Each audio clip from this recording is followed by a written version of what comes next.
Film beat நேயர்களுக்கு வணக்கம். நான் உங்கள் ரஞ்சித் கண்ணன். இப்போ நாம கிங்ஸ்டன் திரைப்படம் எப்படி இருந்துச்சு அப்படிங்கிறதான் பார்க்க போகிறோம். ஜிவி பிரகாஷினுடைய 25வது திரைப்படம் இந்த படம். இந்த திரைப்படத்தில் ஜிவி பிரகாஷ், திவ்யா பாரதி ஏற்கனவே இவங்களுடைய பேர் வந்து நல்லாவே ஒர்க் அவுட் ஆயிருந்துச்சு. இதுக்கு முன்னாடி பேச்சுலர் படத்தில் பார்த்தோம். ஸோ அந்த ஒரு கெமிஸ்ட்ரியோட 2வது படத்தில் இவங்க ஒர்க் பண்ணிட்டு இருக்காங்க. இந்த படத்தை கமல் பிரகாஷ் டைரக்ட் பண்ணியிருக்காரு. ஜிவி பிரகாஷ் இந்த படத்தை தயாரிச்சிருக்காரு. இது அவருடைய 25வது திரைப்படம். இந்த படத்துக்கு இசையும் அவர் தான் போட்டிருக்காரு. ஸோ இந்த படம் எப்படி இருந்தது அப்படிங்கிறத இப்போ நம்ம பார்க்கலாம். முதல்ல இந்த படத்தினுடைய கதை என்ன அப்படின்னு பார்த்துக்கலாம். தூத்துக்குடி மாவட்டம் பக்கத்தில் தூவத்தூர் அப்படின்ற ஒரு கிராமம் இருக்குது, மீனவ கிராமம். ஸோ அந்த மீனவ கிராமத்தில் கடலுக்கு யார் மீன் பிடிக்க போனாலும் போனவங்க பிணமாக தான் வெளியே வராங்க. அந்த கடலுக்குள்ளே மிகப்பெரிய மர்மம் நிறைஞ்சிருக்கு. குறிப்பாக இது வந்து 1982 ஆரம்பிக்குது. ஸோ அப்போ வந்து போஸ் அப்படின்றவருடைய உடலை வந்து அந்த கடலில் போய் அவரை இறந்த பிறகு அவருடைய ஆத்மா வந்து ஊரை பழி வாங்குது. இதனால் அவருடைய உடலை நாம் கடலில் போய் போட்டுடலாம் அப்படின்ட்டு கடலில் சில சடங்குகள்லாம் பண்ணி போட்டுறாங்க.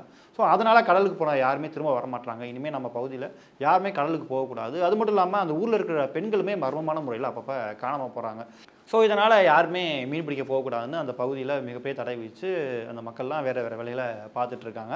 இந்த நிலையில் கரண்ட்டில் இப்போ 2025 அந்த ஏரியாவில் கிங் அப்படின்ற ஒரு பையன், அவர் தான் நம்ம ஜிவி பிரகாஷ். அவர் காசுக்காக என்ன வேணால், அதாவது கஷ்டப்பட்டு நம்ம உழைக்கணும், அதனால் நம்ம ஒரு போட் வாங்கி நம்ம சொந்தமாக மீன் பிடிக்கணும் அப்படின்ற ஒரு லட்சியத்தோடு வாழ்கிறவர். அதனால் கிடைக்கிற என்ன வேணாலும் போனதுக்கு முன்னாடி டான்ஸ் ஆடுறதுலேருந்து என்ன வேணாலும் பண்ணுவார். அந்த ஏரியாவில் தாமஸ் அப்படின்றவர் தான் இப்போ அங்கே வந்து ஒரு கேங்ஸ்டர் மாதிரி பெரிய ஆளாக இருக்கார். அவருடைய கட்டுப்பாடுகள் தான் அந்த கிராமமே இருக்குது.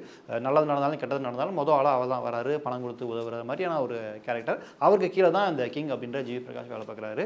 இப்படி ஊரில் அடிக்கடி பெண்கள் காணாமல் போகிறது, கடலுக்கு யாருமே போகாமல் இருக்கிறது, இப்படின்னு நிறைய விஷயங்கள் இருக்கும்போது ஒரு தடவை வந்து ஜிவி பிரகாஷ் வேறு வழி இல்லாமல் நம்ம கடலுக்குள்ள ஒரு வாட்டி போய் பார்த்துருவோம், இல்லை என்னதான் இருக்குன்னு பார்த்துருவோம் அப்படின்ற மாதிரி கிராம மக்களுடைய எதிர்ப்பை மீறி, குறிப்பாக நம்மளுடைய தாமஸ் அவர் தான் தப்பானவர்னு தெரிஞ்சுட்டு அவரையும் கூப்பிட்டுட்டு கடலுக்குள்ளே தன்னுடைய ஃப்ரெண்ட்ஸ் கேங்கோட போகிறாங்க. ஸோ போனவங்க திரும்ப வந்தாங்களா இல்லையா, அந்த ஊரில் நடக்கிற மர்மமான விஷயங்களுக்கு காரணம் என்ன, இதெல்லாம் தான் இந்த கிங்ஸ்டன் படத்தினுடைய மொத்த கதை. இந்த படத்தில் கிங் அப்படின்ற கதை நாயகனாக ஜிவி பிரகாஷ் நடிச்சிருக்காரு. அந்த ஒரு மீனவ பகுதி இளைஞனா அவருடைய அந்த லுக் ஆகட்டும், அவருடைய பிஹேவியர், பேசுகிறது, ஸ்லாங்கு, தூத்துக்குடி ஸ்லாங் பேசுகிறது அப்படின்னு எல்லா விஷயங்களுமே ஜிவி பிரகாஷ் பர்ஃபெக்டாக பண்ணியிருக்காரு. அது இவருடைய 25வது திரைப்படம். 25வது திரைப்படம் மாதிரி தெரில, அவர் ரொம்ப அசால்ட்டாக அதை பண்ணிட்டு போயிட்டார். குறிப்பாக அவருடைய ஃபைட் காட்சிகளாகட்டும், டான்ஸ் அப்படின்னு எல்லா இடங்களையுமே பக்காவாக ஸ்கோர் பண்ணியிருக்காரு. என்ன நடிப்பில் காட்டின அந்த ஒரு முக்கியத்துவத்தை அவர் பேக்ரவுண்ட் ஸ்கோரில் காட்டலையோ அப்படின்னு தோணுது. ஏன்னா பாடல்களும் சரி, பேக்ரவுண்ட் ஸ்கோரும் பெருசாக ஒர்க் அவுட் ஆகலை. குறிப்பாக படத்தினுடைய பிஜிஎம் கிட்டத்தட்ட, ஏன்னா இது வந்து ஹாரர் த்ரில்லர் படம் அப்படின்லாம் அவர் சொல்லியிருந்தாங்க இல்லையா, ஒரு சி ஃபேண்டசி படம் அப்படின்ட்டு சவுண்ட் எஃபெக்ட் கொஞ்சம் அதிகமாகவே போட்டு வச்சிருக்காங்க. காது கிளியுது அங்கங்கே சில இடங்களில். ஸோ அதை மட்டும் கொஞ்சம் கண்ட்ரோல் பண்ணிக்கலாம்னு தோணுச்சு. அது மட்டும் இல்லாமல் படத்தில் சேத்தன் நடிச்சிருக்காரு, அழகம் பெருமாள், இவங்களுக்குலாம் ஒரு நல்ல நல்ல கேரக்டர் கொடுத்துருக்காங்க. எல்லாருமே அதை வந்து பெர்ஃபெக்டாக பண்ணியிருக்காங்க. குறிப்பாக திவ்யா பாரதி, அவங்க 2 பேருக்குமான கெமிஸ்ட்ரி, ஜிவிக்கும் திவ்யா பாரதிக்குமான கெமிஸ்ட்ரி இந்த படத்துலையும் நல்லாவே ஒர்க் அவுட் ஆகிருக்கு. சில பாடல் காட்சிகள்லாம் வருது, நல்லாவே பண்ணியிருக்காங்க. குறிப்பாக ஜிவியோட ஃப்ரெண்ட்ஸ் கேங்காக வர 3 பேர், ஆண்டனி, அப்புறம் இன்னும் 2 பேர் வராங்க. ஸோ அவங்களுடைய பெர்ஃபார்மன்ஸுமே நல்லா இருந்தது. ஏன்னா படம் முழுக்க ட்ராவல் பண்ணுற மாதிரியான ஒரு கேரக்டர் ஃப்ரெண்ட்ஸ் கேங்கு.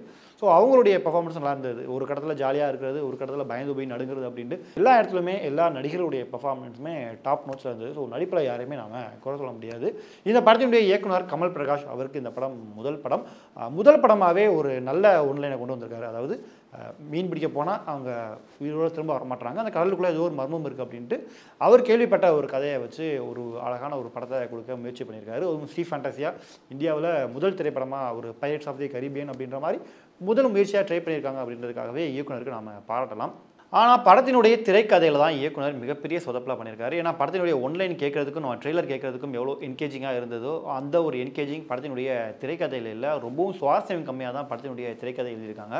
குறிப்பாக அந்த கடலுக்குள்ளே போகிறதா மேட்ரு அப்படின்றப்ப அதை கொஞ்சம் ஆரம்பத்திலே கொண்டு வந்திருக்கலாம் அப்படின்னு தோணுச்சு. ஏன்னா உங்களுக்கு ஃபஸ்ட் ஆஃப் முழுக்க வளவளன்னு பேசிட்டு அடுத்து இங்கே சாகுறாங்க நிறைய கதையில் கொண்டுட்டு போயிட்டு செகண்ட் ஹாஃபில் தான் உள்ளே கடலுக்குள்ளே போகிறாங்க. ஏன்னா படம் பார்க்குற ஆடியன்ஸ் வந்து எப்போ கடலுக்குள்ளே போக போகிறாங்க, என்ன மர்மம் இருக்குது அப்படின்றத எதிர்பார்த்து தான் ஆடியன்ஸுமே உள்ள உட்காந்துட்டு இருக்கும்போது இவங்க ஃபர்ஸ்ட் ஆஃப் முழுக்க பேசிக்கிட்டே இங்கே கடலுக்கு வெளியவே என்னென்ன விஷயங்கள் நடக்குது அப்படின்ற மாதிரி அதை ரொம்பவும் டீட்டெயிலாக கொண்டுட்டு போனது ஒரு விதத்தில் திரைக்கதையை கொஞ்சம் சோகமாயிருக்கு.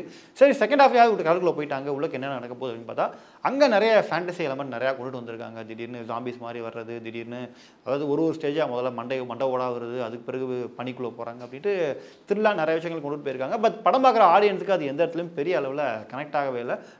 இன்னும் சொல்லப்போனால் ரியலிஸ்டிக்காகவே நிறைய விஷயங்கள் நாம் பார்க்க முடியல.